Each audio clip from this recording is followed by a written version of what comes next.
श्री चैतन्य प्रभु वंदे नित्यानंद सहोदितं श्रीनंदनंदनं वंदे राधिका चरणद्वयम् गोपीजनसमायुक्तं बृन्दावनमनोहरम् वंशाकल्पतरुर्भ्यश्च कृपासिन्धुभ्य एव च पतितानां पावनेभ्यो वैष्णवेभ्यो नमो नमः। नमो महावदन्याय कृष्ण प्रेम प्रदायते कृष्णाय कृष्ण चैतन्य नामिने गौरत्विषे नमः। नमस्ते तु हलग्राम नमस्ते मुसलायुध नमस्ते रेवतीकांत नमस्ते भक्तवत्सल नमस्ते बलिनाम श्रेष्ठ नमस्ते धरणीधर प्रलंबारे नमस्ते तु त्राहि मां कृष्ण पूर्वज। भुजे सभ्य वेणुं शिरसि शिखिपिच्छं कटितटे दुकुलं नेत्रान्ते सहचरी कटाक्षं च विदधते सदा श्रीमद्वृन्दावन वसति लीला परिचयो जगन्नाथ स्वामी नयन पथगामी भवतु मे। हे कृष्ण करुणा सिंधु दीनबंधो जगत्पते गोपेश गोपिकाकांत राधाकांत नमस्तुते। तप्त कांचन गौरांगी राधे वृंदावनेश्वरी वृषभानुसुते देवी प्रणमामि हरिप्रिये। वंदे नंदव्रजस्त्रीणां पादरेणुमवीक्ष्णसः यासां हरिर्कथोद्गीतं पुनाति भुवनत्रयम्। नारायणं नमस्कृत्यं नरं चैव नरोत्तमं देवीं सरस्वती व्यासं ततो जयमुदीरये। भक्त्या विहीनमपराधलक्ष्यै क्षिप्ताश्च कामादितरङ्गमध्ये कृपामयि त्वां शरणं प्रपन्नम् वृंदे नमस्ते चरणारविंदम।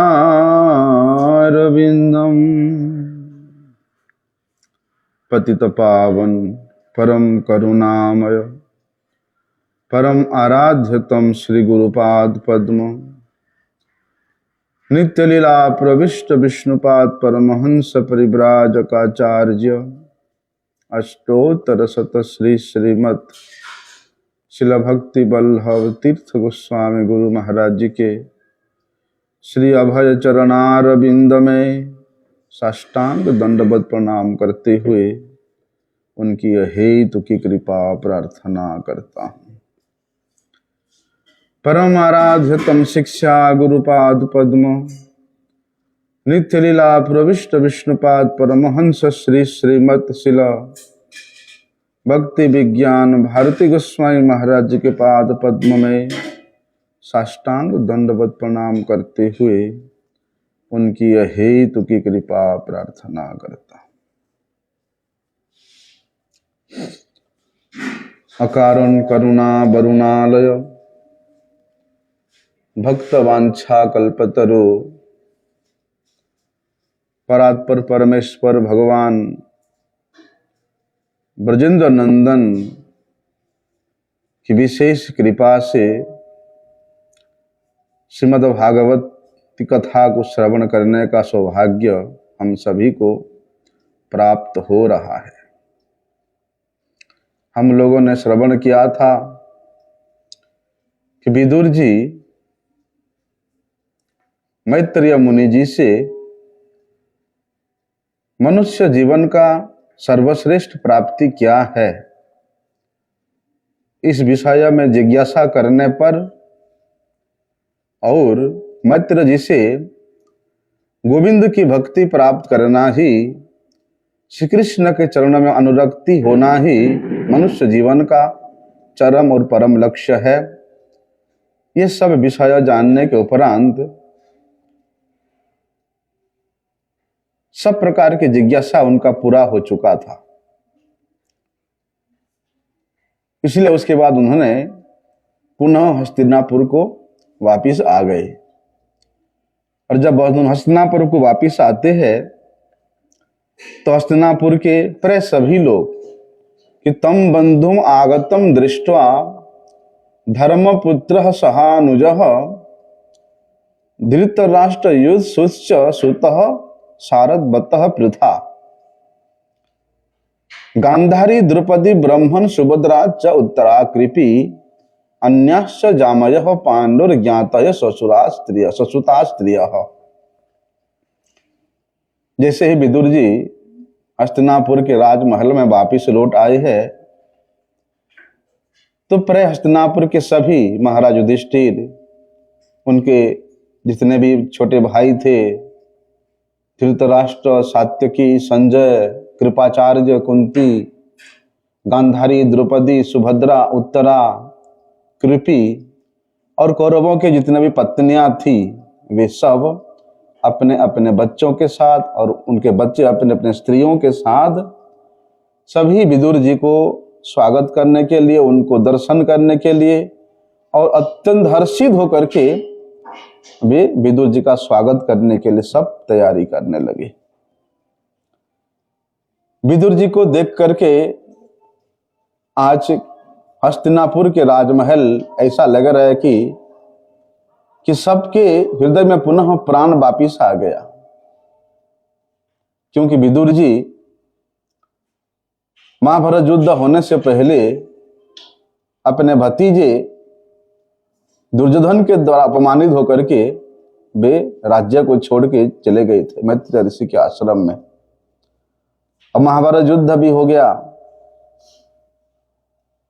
महाभारत युद्ध में कुंती के 100 पुत्र का मृत्यु भी हो चुका है। कितने बड़े बड़े रथी महारथी सब का समाप्ति हो चुका है और एक प्रकार से हस्तिनापुर सुना सा लगता था। लेकिन विदुर जी को वापिस आते देख सबके मन में मानो ऐसा लगा कि दीर्घ काल के बाद सब अपनी चेतना को पुनः प्राप्त हुए हैं। ऐसा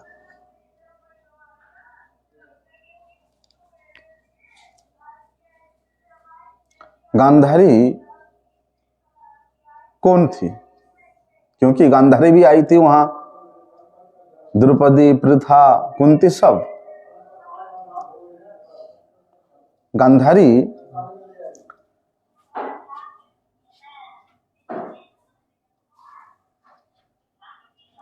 ये गांधार के राजा महाराज सुबल की कन्या थी।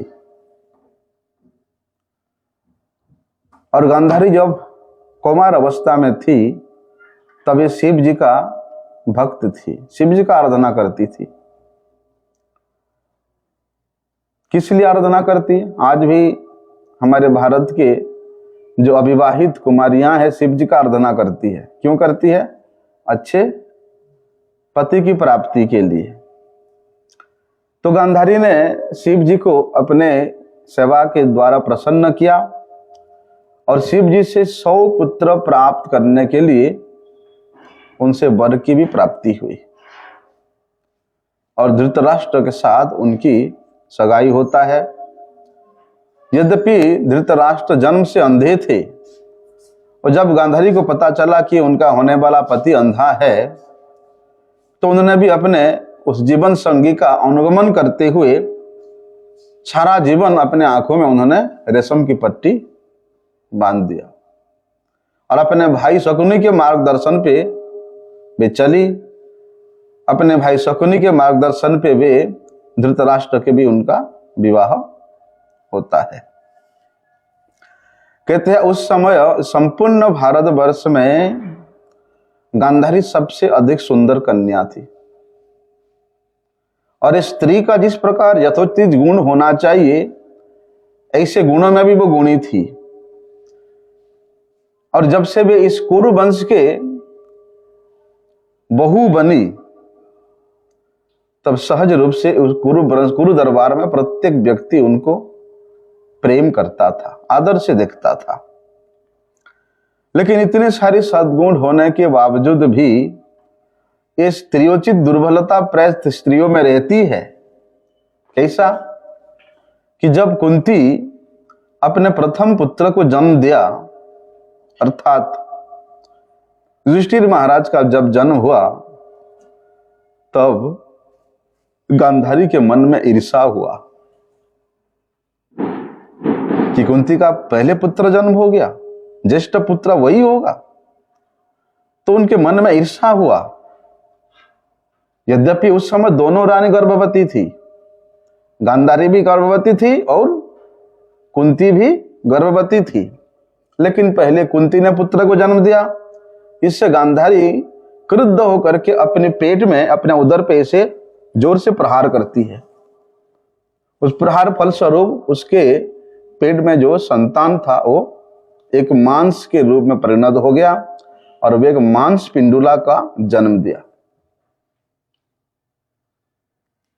एक मांस पिंडुला का जन्म दिया। लेकिन व्यासदेव जी को वो बड़े सम्मान करती थी, व्यासदेव जी की सारी बातें मानती थी और व्यासदेव जी का भक्त थी। इसलिए व्यासदेव जी ने आज्ञा दिया कि इस पिंड को, जो मांस के पिंड है, उसको तुम 100 भागों में विभक्त कर दो।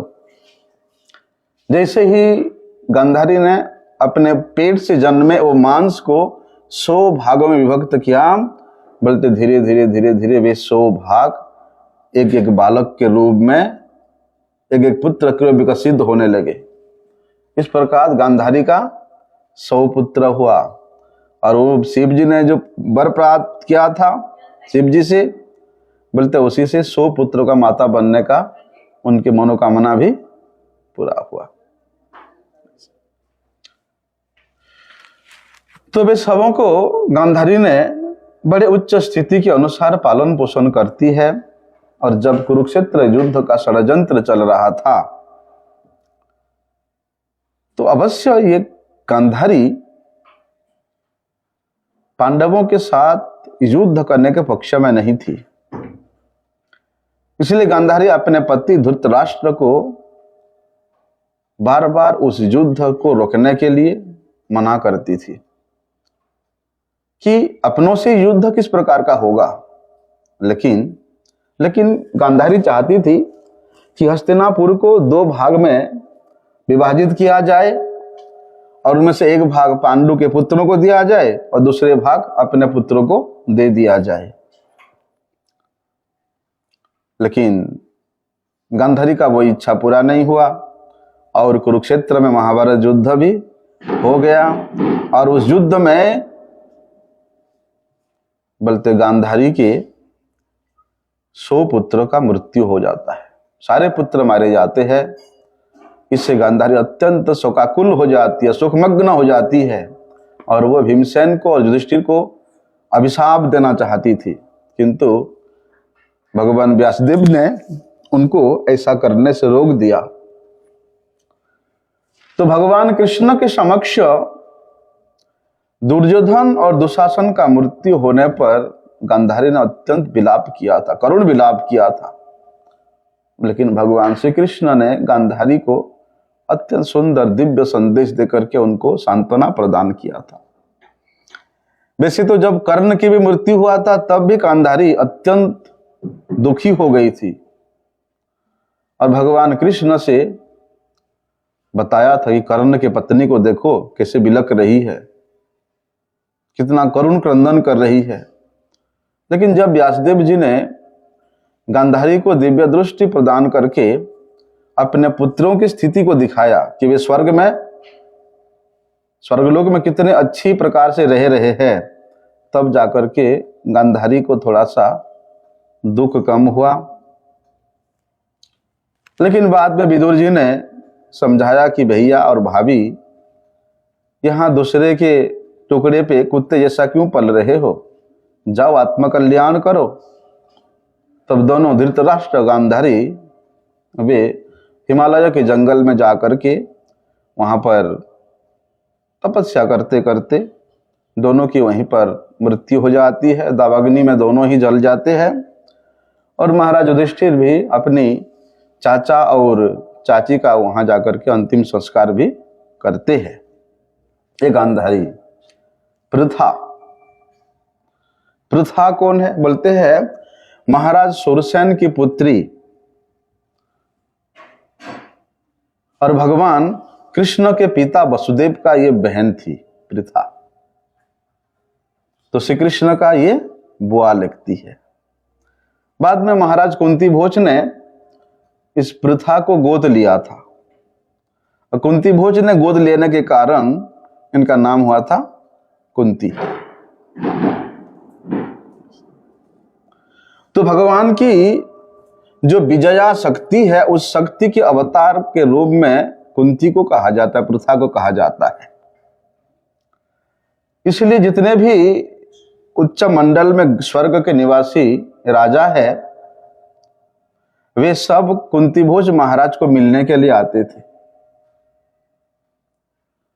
तब कुंती उस स्वर्ग के सभी राजाओं का, स्वर्ग के सभी देवताओं का बड़े प्यार से सत्कार करती थी, सबका स्वागत करती थी। लेकिन महाराज क्या होता है, कुंती महान ऋषि दुर्वासा जी का सेवा करती थी। इसलिए दुर्वासा जी ने इतनी अच्छी सेवा से प्रसन्न होकर के कुंती देवी को मंत्र दिया था कि तुम्हारे मन के वांछित इच्छा के अनुसार जब स्वर्ग के जिस देवता को तुम आवाहन करोगे वे तुम्हारे समक्ष प्रकट हो जाएंगे। तो कुंती अपने पिता के घर में रहते हुए उत्सुकतावश वे सूर्यदेव का आवाहन किया और सूर्यदेव उसके सामने प्रकट हो गए।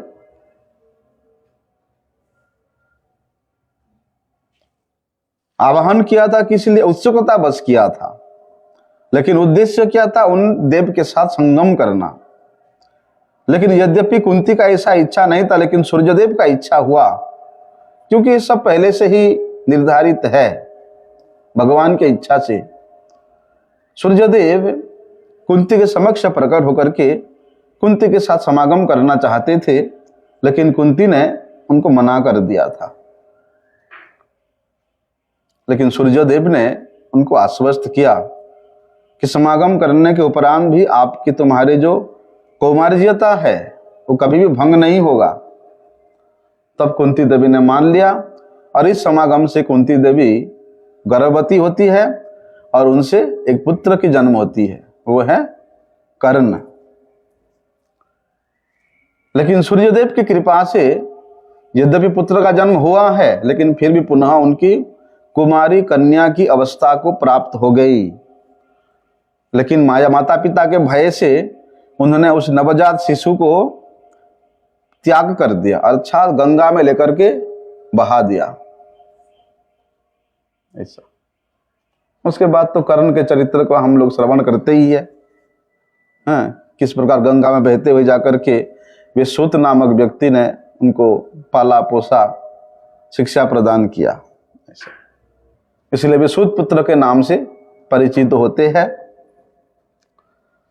लेकिन कुंती के विवाह की जब बात आती है, उनको पति चुनने की जब बात आती है, तो कुंती ने अपनी स्व इच्छा से महाराज पांडु को अपने पति के रूप में वर्ण करती है।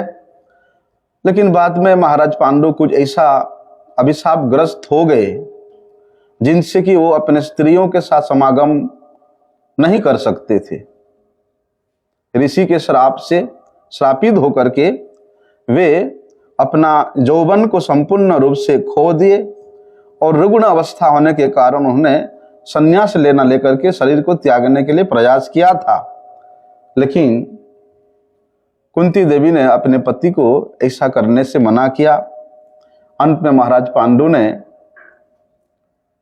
कुंती देवी से कहा कि मैं तो तुमसे पुत्र उत्पादन करने में असमर्थ हूं, इसलिए तुमको तो वर प्राप्त हुआ है दुर्वासा ऋषि से, इसलिए तुम उन महापुरुषों को आवाहन करके, उन देवताओं को आवाहन करके उनसे पुत्र प्राप्त करो। ये मेरा आदेश है, मेरा आग्रह है। लेकिन कुंती ने उनके प्रस्ताव को स्वीकार नहीं किया। लेकिन जब पांडु महाराज ने अनेक प्रकार के दृष्टांत देकर कुंती देवी को समझाया, उनको प्रस्तुत किया, तब जाकर के कुंती राजी होती है और दुर्वासा मुनि के द्वारा प्रदत्त उन मंत्रों से उन्होंने सबसे पहले धर्मराज को आवाहन किया। उन धर्मराज से महाराज युधिष्ठिर का जन्म होता है। इसके बाद उन्हें वायुदेव को आवाहन किया, उससे भीमसेन प्रकट होते हैं। उसके बाद उन्होंने स्वर्ग के राजा इंद्र का आह्वान करते हैं, तो उनसे अर्जुन का जन्म होता है। लेकिन नकुल और सहदेव का जन्म स्वयं महाराज पांडु ने अपनी दूसरी पत्नी माद्री के गर्भ से कराया था, और ये दोनों अश्विनी कुमार का ही अवतार है। बाद में जब महाराज पांडु अति अल्प वयस में ही शरीर छोड़ दिए, मृत्यु को प्राप्त करते हैं, तब कुंती देवी को इतनी दुखी हुई कि वे मूर्छित हो गई थी। लेकिन बाद में दोनों पत्नी कुंती और माद्री, दोनों पत्नियों ने यह विचार किया, निश्चय किया कि कुंती अपने इन छोटे छोटे बालकों लेकर के, पांडवों को लेकर के पालन पोषण में जीवित रहे, और माद्री अपने पति के साथ सतीत्व को प्राप्त करेगी, क्योंकि उस समय सती प्रथा था। तो वहां पर उपस्थित जितने भी ऋषिगण है, मुनिगण है, शतशृंग महर्षियों ने इन दोनों के प्रस्ताव को स्वीकार करते हैं, समर्थन करते हैं। बाद में जब दुर्योधन ने षड्यंत्र करके पांडवों को अपने राज्य से निकाल दिया था, तब कुंती भी अपने पुत्रों के साथ उन दिनों बड़े कष्ट से वनवास में रही, जंगल में रही। लेकिन वनवास के समय में असुर कन्या हिडिंबा ने भीमसेन के इस प्रकार शक्ति को देख करके उनको पति के रूप में बनाना चाहती थी, लेकिन भीमसेन ने इनकार किया। किंतु जब माता कुंती और युधिष्ठिर के पास एक खबर पहुंचती है, तो उन्होंने भीमसेन को आदेश देते हैं कि जाओ हिडिंबा को स्वीकार करो और उसके औरत से उनको पुत्र प्रदान करो। तो वहां पर भीमसेन और हिडिंबा का विवाह होता है। उनके संजोग से एक पुत्र का जन्म होता है घटोत्कच का, और महाभारत युद्ध में वे घटोत्कच भी अपने पिताओं की ओर से, कौरव पांडवों की ओर से बोलते हैं, कौरवों से विरुद्ध वीरतापूर्वक युद्ध किया था। तो जब ये पांडव माता कुंती के साथ वनवास में थे, तो पांडव एक ब्राह्मण के परिवार में रहते थे, लेकिन एक राक्षस, बकासुर राक्षस के कारण उस ब्राह्मण परिवार अत्यंत व्यथित था। लेकिन माता कुंती ने भीमसेन को आदेश दिया कि तुम जाकर के उस बकासुर का वध करके ब्राह्मण परिवार को असुर के उत्पीड़न से बचाओ। तो भीमसेन ने जाकर के उस बकासुर का वध करके आया था। कुंती माता ने अपने ज्येष्ठ पुत्र युधिष्ठिर को सलाह दी कि वे अपने भाइयों के साथ पांचाल देश में जाए, और इसी पांचाल देश में अर्जुन ने द्रौपदी को प्राप्त किया था। लेकिन जैसे ही पांचों भाई स्वयंवर में द्रौपदी को प्राप्त करके कुंती के पास लेकर के आए, माता कुंती बिना देखे ही उन पांचों भाइयों में समान रूप से उनको बांटने के लिए बोल दिया।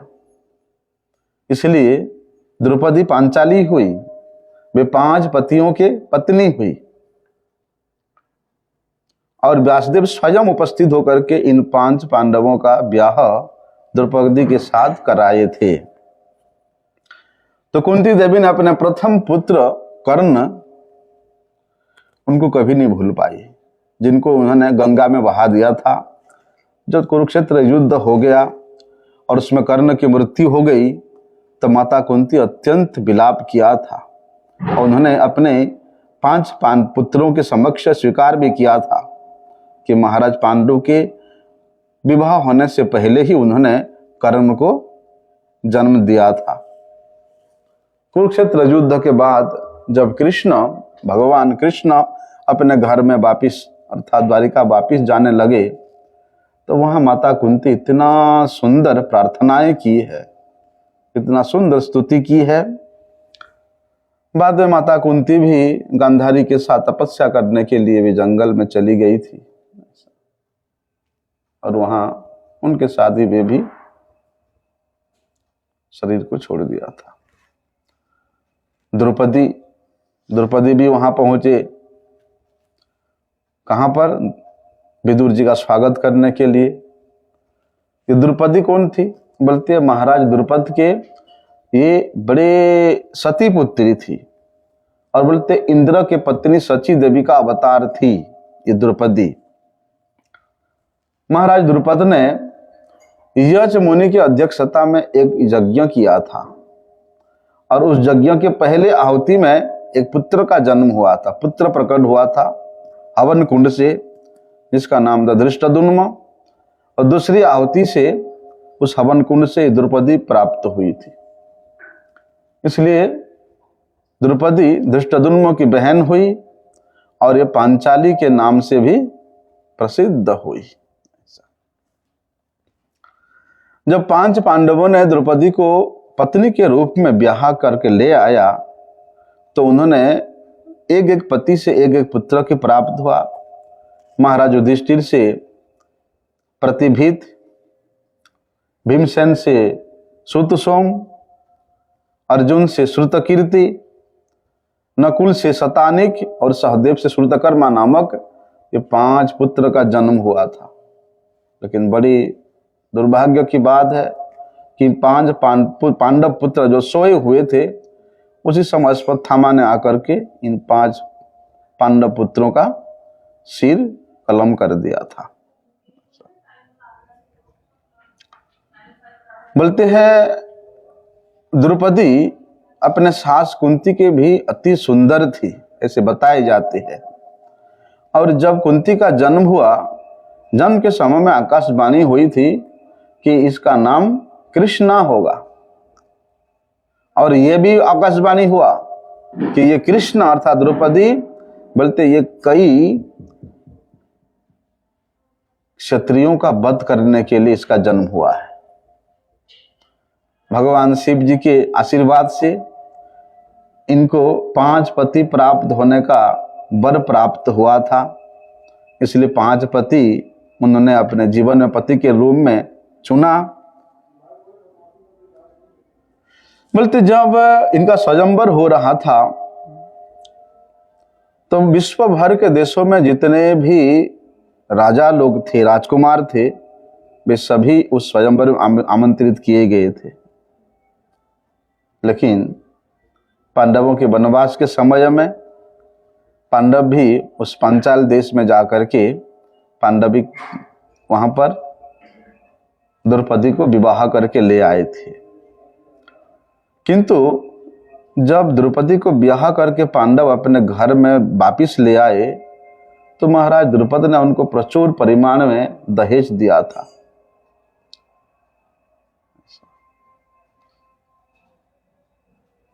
जब वनवास के बाद, वनवास तो बाद में हुआ, इलाक्षागृह के बाद ही पांडव अज्ञातवास में थे। ऐसा तो उन्होंने जब पुनः द्रौपदी को लेकर के हस्तिनापुर में वापिस आए तो जितने भी कौरव थे सब द्रौपदी का, धृतराष्ट्र के सभी बहुओं ने द्रौपदी का बड़े जोरदार स्वागत किया। लेकिन क्या करे, दुर्भाग्य ऐसा है, सब कुछ प्राप्त होने के बाद भी शकुनी का ऐसा चक्रांत रहा जिसके चक्रांत में पड़ करके बलते पांडवों ने जुआ के द्वारा अपनी सर्वस्व दुर्योधन के हाथ में हार गए। अपनी पत्नी, अपनी भार्या द्रौपदी को हारने के कारण बोलते हैं उन्हीं राजसभा में दुशासन के द्वारा द्रौपदी के बाल को पकड़ करके घसीट करके लाया गया और उनको वस्त्र हरण अर्थात नग्न करने के लिए प्रयत्न किया गया था। यद्यपि उस सभा में भीष्म, द्रोण जैसे गुरुजन भी उपस्थित थे, लेकिन द्रौपदी भगवान श्री कृष्ण के परम भक्त थी। उन्होंने भगवान से प्रार्थना किया और भगवान उनके प्रार्थना को सुन करके वे स्वयं असीम वस्त्र के रूप में वहां पर द्रौपदी के अपमान का रक्षा किया था। लेकिन एक बार जटासुर नाम के एक राक्षस ने द्रौपदी का अपहरण करने के लिए प्रयास किया था, लेकिन भीमसेन ने उस राक्षस का वध करके द्रौपदी की रक्षा की थी। बोलते द्रौपदी ने भगवान कृष्ण की कृपा से दुर्वासा ऋषि जैसे महान ऋषि के श्राप से पांडवों को बचाया था। और जब पांडव विराट के राजमहल में महाराज विराट के यहाँ अज्ञातवास कर रहे थे तो वहां किचक, विराट महाराज के जो साला है, जो सेनापति है किचक, वो द्रौपदी के अपूर्व सौंदर्य के प्रति मोहित हो गया था और उनको निर्यातना देना प्रारंभ किया था। लेकिन भीमसेन के द्वारा उसका वध होता है किचक का और वहां से भी द्रौपदी सकुशल बच जाती है। जब अश्वत्थामा ने इनके 5 पुत्रों का वध कर दिया था तो द्रौपदी अत्यंत शोकाकुल हो गई थी। लेकिन अंतिम अवस्था में द्रौपदी अपने पति युधिष्ठिर तथा अन्य पांडवों के साथ वे स्वर्गारोहण करने के लिए गई और वे सबसे पहले उस स्वर्गारोहण के मार्ग में गिर गई। युधिष्ठिर ने बताया कि द्रौपदी क्यों गिर गई, किंतु जब युधिष्ठिर महाराज स्वर्ग पहुंचे तो देखा कि द्रौपदी पहले ही लक्ष्मी रूप में वहां पर विराजमान है स्वर्ग में। अभी सुभद्रा भी वहां पहुंची थी। सुभद्रा कौन है? बोलते हैं ये वसुदेव महाराज की पुत्री है और भगवान श्री कृष्ण की बहन है।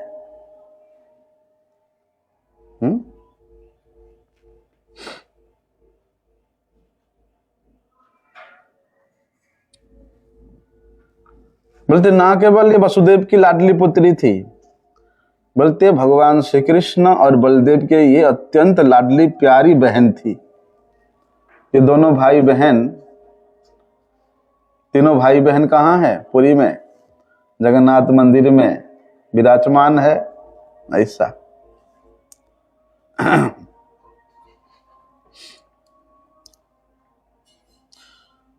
बोलते जब अर्जुन कुछ समय के लिए द्वारिका में थे तो उस समय अर्जुन का इच्छा हुआ था सुभद्रा को रानी बनाने का, सुभद्रा से ब्याह करने का, और उन्होंने अपने मन की बात अपने सखा कृष्ण को बताया था। लेकिन बलदेव जी ने अपने बहन सुभद्रा की ब्याह दुर्योधन से कराना चाहते थे और बातचीत पक्का भी हो गया था। लेकिन श्री कृष्ण अर्जुन को समझाते हैं कि देखो बड़े भाई का निर्णय है, इसलिए मैं उसका विरोध करने का साहस नहीं कर सकता। उससे अच्छा है कि ऐसा कुछ सुजोग देख करके तुम मेरे बहन सुभद्रा को अपहरण करके ले जाओ।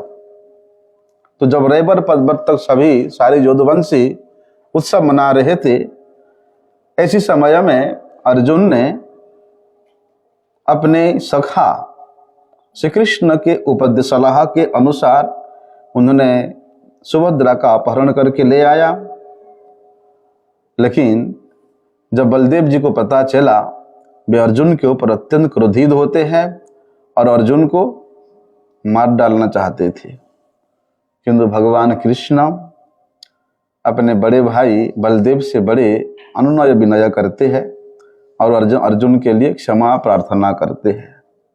तब जाकर के अर्जुन और सुभद्रा का बड़े विधिवत उनका ब्याह होता है और उसी सुभद्रा से अभिमन्यु का जन्म होता है। लेकिन दुर्भाग्य से उन महारथियों ने अन्याय पूर्वक अभिमन्यु का अकाल मृत्यु करा देते हैं। उस समय सुभद्रा देवी अत्यंत दुखी हो गई थी, किंतु बाद में अपने पुत्र का जो पुत्र परीक्षित महाराज का जन्म हुआ तब वे संतुष्ट हुई थी। इस प्रकार बोलते इस प्रकार विदुर जी जब हस्तिनापुर में वापिस आए, सभी हस्तिनापुर वासी बड़े आनंद से उल्लास से उनका स्वागत किया और सभी ने विदुर महाराज विदुर जी के कुशल के विषय में जिज्ञासा करते हैं। प्रति जगमुह प्रहर्षेण प्राणम तन्व इवागतम अभिसंगम्य विधिवत परिसंगाभिवादन ही। और विदुर जी भी इतना लंबे अंतराल के बाद इन सब जो बचे थे महाभारत युद्ध में इन पांडवों को देख करके उनके निकट आते हैं, एक दूसरे से गले मिलते हैं, एक दूसरे को प्रणाम करते हैं, एक दूसरे का स्वागत करते हैं। मुमुचुः प्रेम बाष्पोघम विरहोत्कंठ कातरः राजा तमर्हयश्चक्रे कृतासन प्रतिग्रहम। कहते हैं एक तो चिंता था, कैसा चिंता कि कुरुक्षेत्र युद्ध में कितने वीर मारे गए थे, कितने अपने मारे गए थे, कितने गुरुजन मारे गए थे, उसके लिए चिंता भी था और उनके बीजों के कारण दुख भी था। तो अचानक विदुर जी को अपने समक्ष देख करके विशेष रूप से पांडवगण प्रेम विवश होने के कारण वे क्रंदन करने लगे। लेकिन विदुर जी ने सबको भगवान की इच्छा समझा करके उनको सांत्वना प्रदान किया। तब युधिष्ठिर ने विदुर जी के बैठने के लिए सुंदर आसन, उनका सत्कार करने के लिए सब व्यवस्था किया। तम भुक्तवंतम विश्रांतम आसीनम सुखम आसीनम प्रश्रया बनतो राजा प्राह तेषां च शृण्वताम्। जब विदुर जी अपने नित्य कर्म से विराम हुए, विश्राम कर लिया, तब उनको बड़े सुखपूर्वक आसन में बिठा करके सभी पांडवगण पूर्ववासीगण विदुर जी के समक्ष बैठ जाते हैं और विदुर जी से पूछते हैं कि आपने कैसी कैसी समय में हमारी सहायता की, हमारी रक्षा की, लेकिन ऐसे एक दुखमय समय जब महाभारत युद्ध हुआ अब हमें छोड़ के चले गए। लेकिन परिस्थिति भी ऐसी था कि आपको अपमानित करके दुर्योधन ने राज्य से बहिष्कार कर दिया था। महाराज युधिष्ठिर भले ही वे इस पांडव वंश के या पांडवों के पुत्रों में सबसे ज्येष्ठ थे, लेकिन वे अच्छी तरह से जानते थे कि इसके साथ कैसा व्यवहार करना है। जितने भी उनके पारिवारिक सदस्य थे सभी विदुर जी से गले मिलते हैं, उनके अभिवादन स्वीकार करते हैं। बाद में विदुर जी से उन्होंने अनेक प्रकार का सुख दुख की बातें पूछते हैं। युधिष्ठिर जी महाराज पूछते हैं कि अति स्मरथो न युष्मत पक्ष याच्छाव समिधिनाथ विपत गणा विषाद ज्ञेचर रमोचिता यद समातृ कहा। बोलते हैं महाराज युधिष्ठिर, क्योंकि विदुर जी युधिष्ठिर महाराज के चाचा है, इसलिए कहते हैं चाचा आपको याद है आपने कैसी कैसी विपत्ति में हमारे माता और हम छोटे छोटे बालकों को रक्षा किया है। आपका इस पक्षपात ने किस प्रकार पक्षी अपने अंडे को या अपने नवजात बच्चों को अपने पंख में ढक करके उनको सुरक्षा प्रदान करती है। हमें याद है किस प्रकार उस कौरवों ने, दुर्योधन ने अपने भाइयों के साथ मिलकर के विष दे करके हमें मारना चाहा, तब आपने ही रक्षा किया था। उस लाक्ष्य गृह में अग्निदाह करके हमको मारना चाहता था, तब भी आपने बचाया था। क्योंकि पांडवों के पिता महाराज पांडु अति अल्प समय में ही, अल्प आयु में ही, जब उनके पुत्र छोटे छोटे थे तभी ही उनका मृत्यु हो गया था। तब इनके छोटे छोटे पुत्र और उनकी विधवा स्त्री कुंती विशेष रूप से उस परिवार के जो ज्येष्ठ है और उनमें से भीष्मदेव और महात्मा विदुर के द्वारा वहां संरक्षित होकर के रहते थे। लेकिन पांडवों की राजनीतिक स्थिति इतना करुण थी कि महाराज धृतराष्ट्र केवल अपने पुत्रों की ही संरक्षण करना चाहते थे, अपने पुत्रों की सर्वस्व देना चाहते थे, लेकिन अपने भाई पांडु के पुत्रों को, पांडवों को वो प्रताड़ित करना चाहते थे। इसलिए विदुर जी पांडु के पुत्रों का पक्षपात करते थे। उनके पक्ष में वे जो भी अन्याय होता था महाराज धृतराष्ट्र को बोलते थे। लेकिन धृतराष्ट्र महाराज पांडु के छोटे छोटे बालकों के प्रति उनका अलग भाव था। एक षड्यंत्र करके बोलते आराम आराम से पांडु के जो वंशज है 5 पुत्र और कुंती, इनको वो इनका नाम और निशाना मिटा देना चाहते थे और उनके स्थान पर अपने पुत्रों को उन्होंने राज्य सिंहासन प्रदान करना चाहते थे।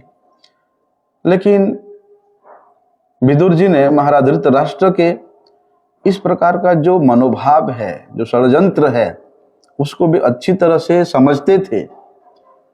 यद्यपि उनको मंत्री के रूप में, उनके सेवक के रूप में, उनके आज्ञाकारी के रूप में वहां पर पदवी मिला था, लेकिन फिर भी उन्होंने अपने बड़े भाई और हस्तिनापुर के महाराज धृतराष्ट्र को वे वारण करते थे कि आपको इस प्रकार का अन्याय अपने भाई के पुत्रों के साथ नहीं करना चाहिए। लेकिन महाराज धृतराष्ट्र के ऐसे महत्वाकांक्षा के सामने अपने पुत्रों के प्रति अंधे प्रेम के सामने वे अन्याय करने में भी पीछे नहीं हटते थे। लेकिन विदुर जी को ये सब पसंद नहीं था, इसलिए उन्होंने पांडवों के प्रति और पांडवों के माता कुंती की सुरक्षा प्रदान करने के लिए वो अंदर अंदर में बड़े सावधान रहते थे। इसलिए हस्तिनापुर में विदुर जी को पांडवों के पक्ष में, उनके पक्षपाती के रूप में धृतराष्ट्र के पुत्रों ने घोषणा कर दिया था। लेकिन विदुर जी की दृष्टि में भले ही धृतराष्ट्र के पुत्र हो या महाराज पांडु के पुत्र हो, वे समान दृष्टि से उनको प्रिय थे। लेकिन क्या करें,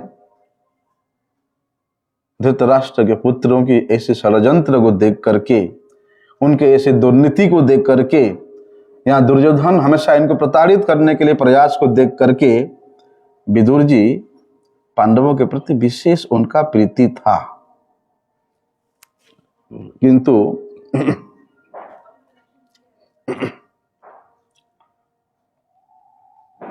किंतु पांडवों के प्रति उनका जो संरक्षण का व्यवस्था है, उनकी रक्षा की व्यवस्था है, वो विदुर जी अंदर अंदर से करते थे, बड़े सतर्क रह करके।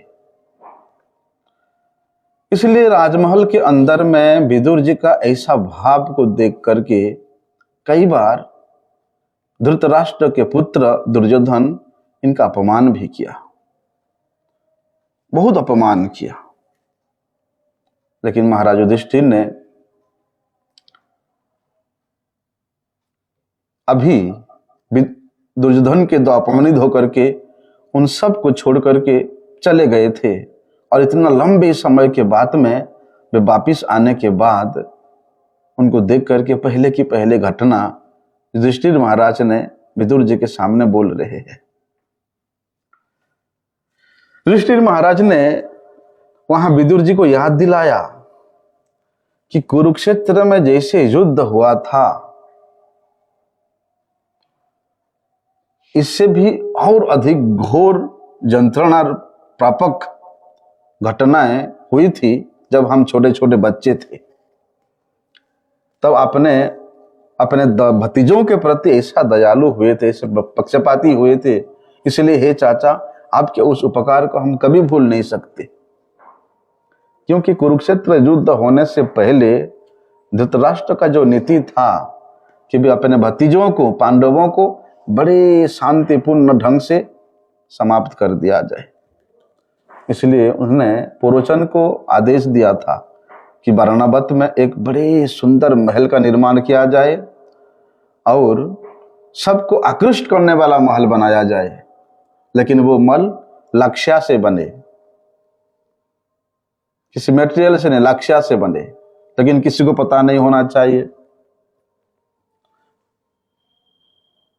ताकि कुछ काल तक उनके भाई के परिवार आराम से उस वाराणवत में, उस विशाल मनोरम गृह में रह सके।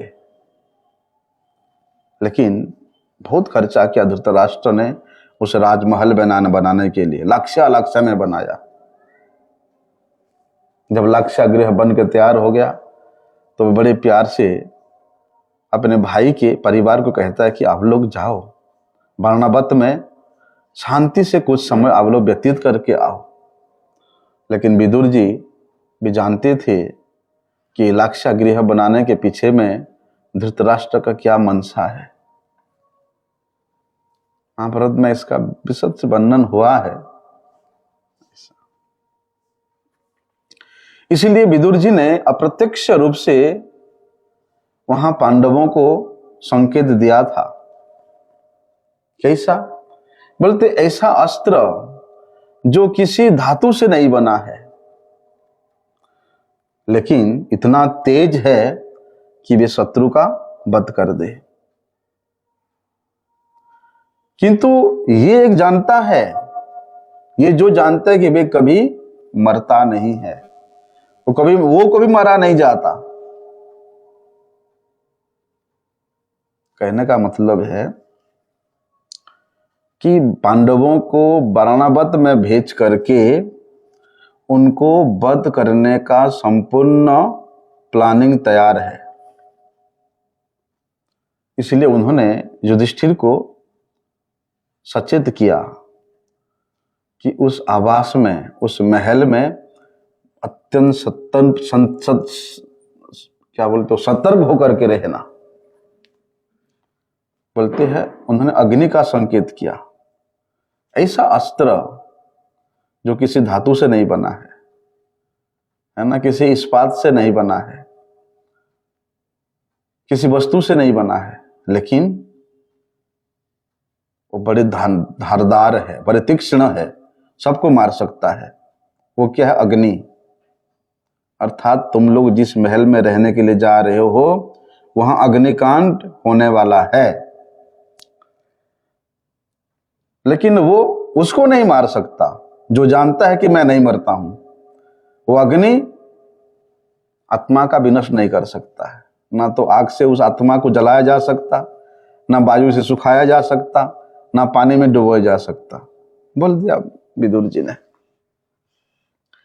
बोलते वो व्यक्ति इस घटना से रक्षा प्राप्त कर सकता है।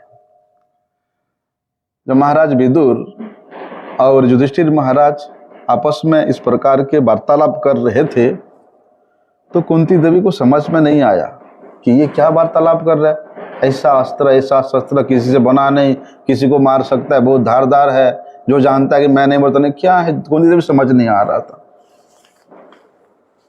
तो कुंती देवी ने अपने पुत्र से पूछा कि बेटा क्या बात कर रहे हो।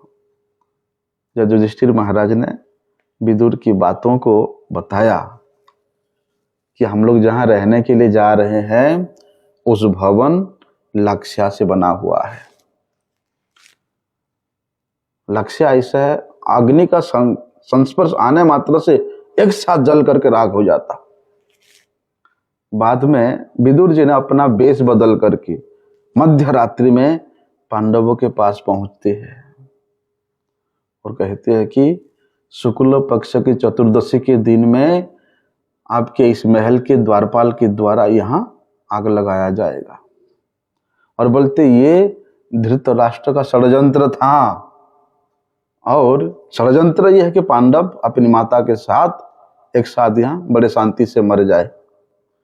तो उनको सचेत करने से पांडव क्या क्या पृथ्वी के नीचे से सुरंग बना गया और उस सुरंग के द्वारा उन्होंने उस आग लगाने से पहले ही वहां से चल। लेकिन धृतराष्ट्र को पता नहीं है कि अंदर अंदर में सुरंग बन गया है। जब वहां अग्नि लगाया गया तो धृतराष्ट्र और उनके पुत्र कौरव बड़े अस्वस्थ थे। चलो शांति शांति में कांड हो गया है, किसी को कोई संदेह भी नहीं रहा, आग लग गया, आग में जल के मर गए। तो धृतराष्ट्र ने बड़े प्रसन्नता पूर्वक अपने उन भाई के परिवार को पांडवों का अंतिम संस्कार भी कर दिया है। भले ही उस महल के सारे सदस्य अर्थात उन दुर्योधन और धृतराष्ट्र उनके पुत्र शोकाकुल हो रहे थे दिखावा करने के लिए, लेकिन विदुर जी ने किसी प्रकार का कोई शोक नहीं किया, क्योंकि विदुर जी को पता है कि पांडव मरे नहीं, पांडव अभी जीवित है। तो इस प्रकार महाराज युधिष्ठिर ने अनेक प्रकार के उदाहरण देकर के उन सब को याद दिला करके अपने समक्ष अपने चाचा को बिठा करके उनके संरक्षण प्रदान करने का, उनकी रक्षा करने का सारी बातें बोल करके क्रंदन कर रहे, रो रहे हैं। धृतराष्ट्र और उनके पुत्र ने कितने षड्यंत्र किया पांडवों को मारने के लिए, लेकिन प्रत्येक क्षेत्र में विदुर जी ने हमेशा पांडवों के साथ खड़े रहे, पांडवों का पक्षपात करते रहे, पांडवों के लिए अपना सर्वस्व देने को तैयार थे।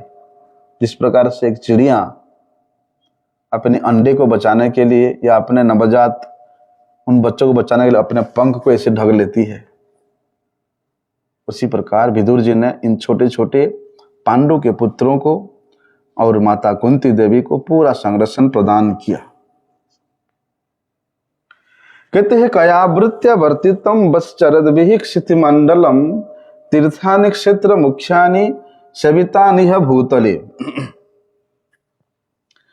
वहां पर युधिष्ठिर महाराज पूछते हैं कि चाचा आप इतने लंबे समय से हमको छोड़ करके इस महल से आप जंगल में चले गए, तो आप अपने जीविका कैसे चलाए, या आप कौन सी पवित्र पवित्र स्थलों में जाकर के दर्शन किया, कौन कौन तीर्थों का आपने सेवन किया, आप कृपा करके विस्तार से बताने से हमें बड़े खुशी होगा। और विदुर जी ने कौन सी क्षेत्र का दर्शन किया, कौन सी तीर्थों का सेवन किया, इसके विषय में हम लोग कल श्रवण करेंगे। वंशा कल्पतरुभ्यश्च कृपा सिंधुभ्येव च पतितानां पावनेभ्यो वैष्णवेभ्यो